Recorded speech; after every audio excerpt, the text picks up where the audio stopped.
5:43 as we continue here. Turning a food idea, which so many people have, into a real business can be tough, especially if you don't have access to the right kitchen or even any support. Yeah, that is true, but we got a local organization that is cooking up change. Friends of Codey's, local food entrepreneurs. They help those entrepreneurs get started with commercial kitchen space, also the mentorship and the resources that are needed to really get things started and be a success. Whitney Miller introducing us to this fabulous organization and how it's changing lives. Whitney, good morning to you. Good morning, y'all. Yeah, I'm excited about this story because, you know, I come up with some ideas in the kitchen, but I don't know that they're good enough for anybody to consume. But you know some people. I'm here with Sinedra Taylor. You are owner of the nonprofit Friends of Codey's. You know when a food idea is good and how to make it flourish. So tell us, what exactly is Friends of Codey's? Friends of Codey's is a food incubator that essentially connects food entrepreneurs to partner, prepare, and prosper. They partner on catering opportunities, they partner on ideas, they are looking to prepare their wares, their goods here for consumption.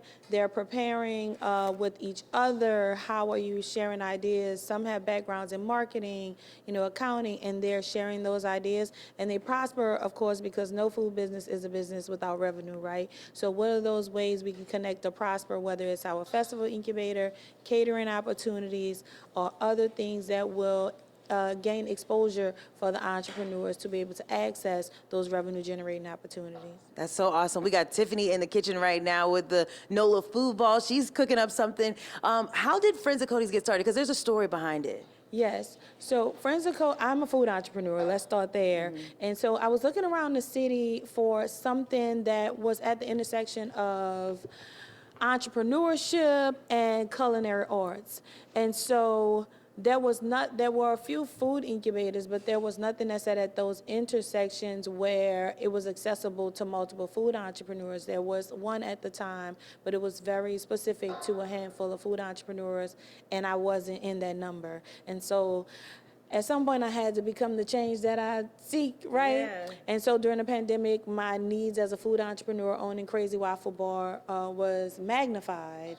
And I basically decided that we were gonna start Friends of Codey's from those needs.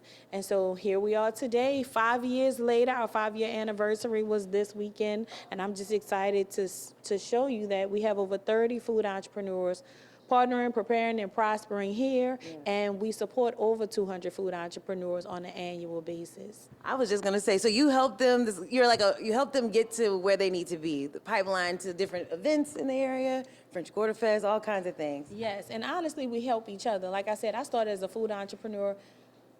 We all have deficit areas, right? So we all needed support, and we support each other in those ways.